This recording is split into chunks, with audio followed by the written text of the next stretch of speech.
はい皆さんこんにちは、茅ヶ崎みなみです。本日はホンダディオ110の試乗インプレッションをやっていきたいなと思います。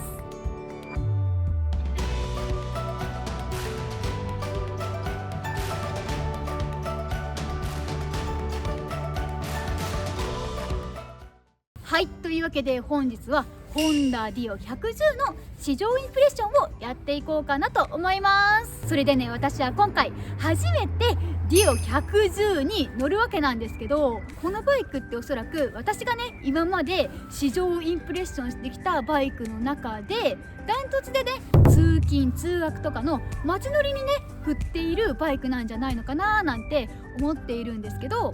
実際にはねまだ乗ったことがないので、その街乗りの走り心地とか、あとはね利便性の部分で積載面とかについても触れておきたいなというふうに思います。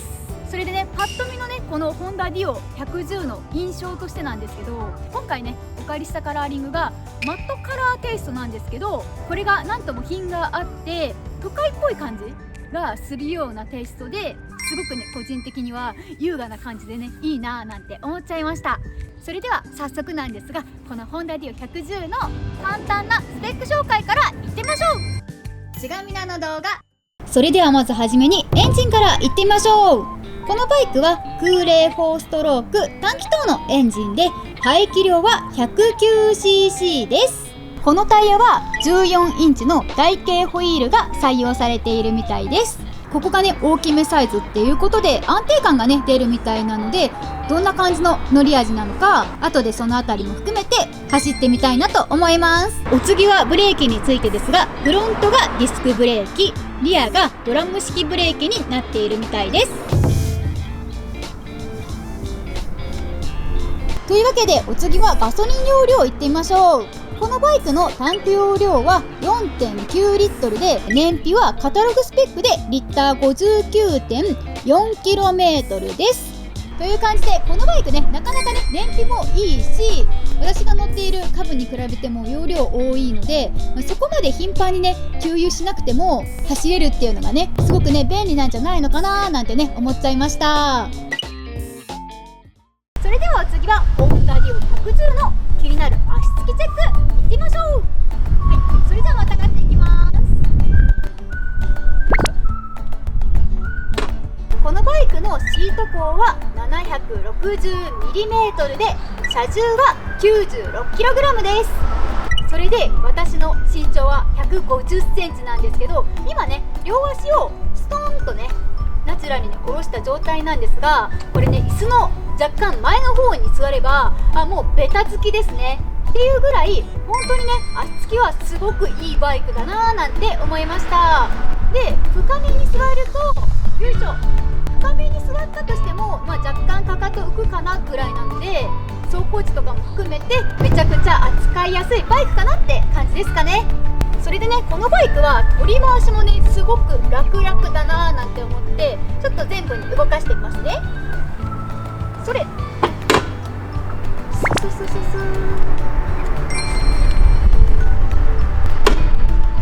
もうこんな感じで私でも力をそこまで使わずに取り回しができるので、楽な感じでね本当に気軽に扱えるバイクなんじゃないかなと思います。ちがみなの動画。それではねここでの説明ラストになりますが、ホンダディオ110の積載面をねちょっと見ていこうかなと思います。というわけでまずはじめにここです。そうです、ここです。まずはフックです。シート下収納とかリアボックスをつけたとしても、その形に収ま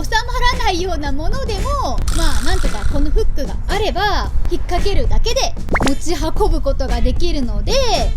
すっごいメリットだなーなんて私は思ってます。それでお次はここです。ここにねペットボトルが入るぐらいのサイズ感のボックスがあります。それでは試しに 480ml のペットボトルを入れてみますね。入るかな。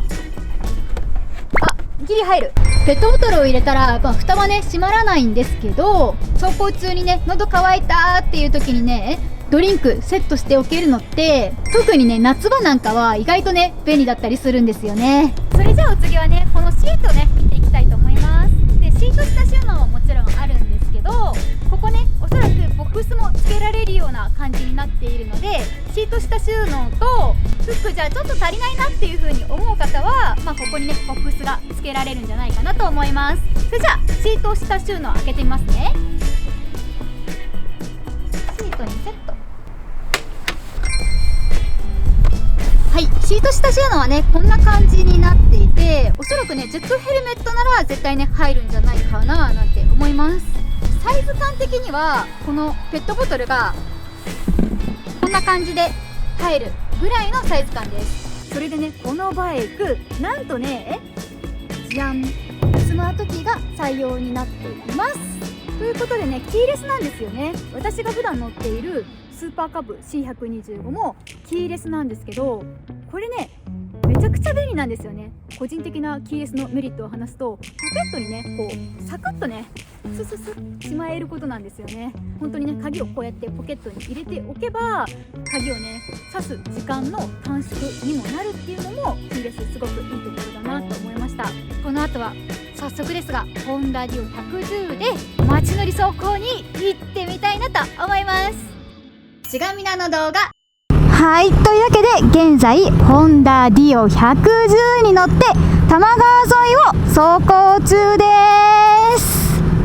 いやこのバイクね乗り味がめちゃくちゃ軽い、そしてすごくね小回りが利くバイクだなーなんてね思っちゃいました。さっき実はねちょっと道間違えて U ターンしたんですけど、ディオ110は私がね今まで乗ってきたバイクの中でも割と小柄な方なので、すごいね扱いやすいバイクだなーなんて思っちゃいました。でブレーキ性能についてはまったりと街乗りを走っている分には全然問題なく効いてくれるなっていう風に思いました。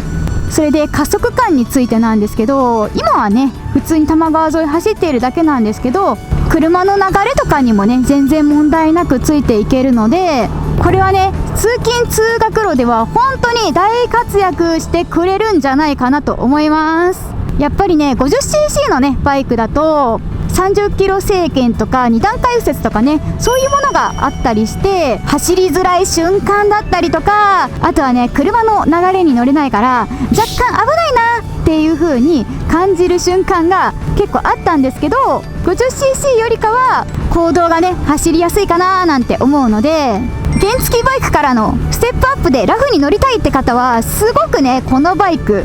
便利なんじゃないかななんて思っちゃいました。それじゃあねちょっとしばらく走ってきたんで一旦ねコンビニで休憩しようかなと思います。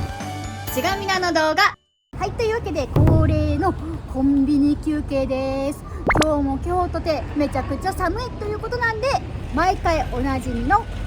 カフェラテを注文しました。それじゃあいただきます。温まりますね。そうそう、最近ね私ね髪の毛を染めまして、インナーカラーをねピンク色にしました。でちなみに今日染めてから初めての撮影なので、一応ね染めたということをお伝えしておきます。ということでね今日はこのホンダディオを眺めているわけなんですけど、なんかめちゃくちゃ近くで見ると結構質感が高いですね。なんかマットっぽい感じのテイストの色合いなんですけど、意外と高級感がある気がします。都会っぽいね洗練された感じのスルンっていうデザインだなーなんて思っちゃいました。じゃあねこの後も引き続きホンダディオ110を乗っていきたいなと思います。ちがみなの動画。はい、というわけでコンビニ休憩でした。そしてね私は普段スーパーカブ C125 に乗っているのですが、カブと比べてどんな風に感じるかっていうと、やっぱりすごいラフだなって思いました。足元フラットなので気軽にバイクに乗り込める、もはやチャリ感覚で乗れちゃうバイクだなーなんて思っちゃいました。やっぱりねバイクはね自分の用途に合ったものを選ぶっていうのが結構ね大事な要素だったりするんですけど、それに加えて価格面とか駐輪場問題とかね、そういうのもあるので、意外とねバイク選びをするってなると選択肢ね狭まってくる方って多いと思うんですけど、もう本当このバイクは 50cc からのステップアップの1台にとか、通勤通学で使うよみたいな方とかね、とにかく周りに電車がなくて近場まで走りたいとかね、そういった用途でめちゃくちゃラフに大活躍してくれると思います。ここういうフラットな感じのバイクでラフに乗れるバイクだと、バイクに乗るっていうね敷居がすごく下がるっていうのがメリットだと思うので、ディオ110にはこのバイクならではのね魅力があるなぁなんて思いました。ちがみなの動画。はい、というわけで本日はホンダディオ110の試乗インプレッションでした。なんだかね、さっきに比べてすごいね風が出てきちゃったので、そろそろね帰ろうかななんて思っているのですが、やっぱりこのホンダディオ110はこうやってね街中を走る分にも本当に軽やかな走り心地で、ラフな感じでフラッとね乗り込んで出発してフラッと降りれるみたいなのがすごくねいいバイクだなーなんて思っちゃいました。というのも、さっき個人的な用事でドラッグストアにね寄り道したんですけど、降りる時と乗る時のねスピーディーさが半端ないなって思って、いつもだったらここに寄り道するかどうするかってね迷ったりもする瞬間ってやっぱりあるんですけど、このバイクならまあとりあえず行ってみてフラッと降りてフラッと乗れるみたいなところが本当にメリットなので、私が今まで乗ったバイクの中でもかなりラフに乗れるんじゃないかなと思いました。で、ちなみにこのバイクでレジャーを楽しむみたいなところのポイントで話すと、積載量はボックスとかねつければ優秀にはなりそうなので、このバイクでキャンプとかねツーリングとかにも全然問題なく行けるし、すごくねラフに乗り込んで楽な走り心地なので、景色をねまったり眺めながらスルスルと体力を温存して楽しむのにもってこいだなーなんて思いました。見た目も割とスタイリッシュでシンプルだし、男女問わず使い勝手がいいデザインなので、ぜひねこのバイク気になる方は一度ねまたがってみたりとかレンタルしてみるとね、あ、こんなバイクなんだなっていう風に感じることができるんじゃないかなと思います。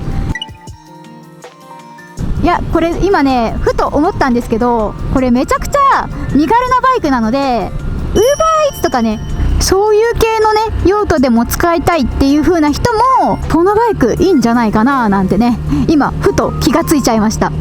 それではね、最後まで動画を見てくれてありがとうございました。この動画が少しでもいいねって思った方はグッドボタン、チャンネル登録よろしくお願いします。 Twitter、Instagram もやってるので概要欄からフォローお願いします。それではまた次の動画でお会いしましょう。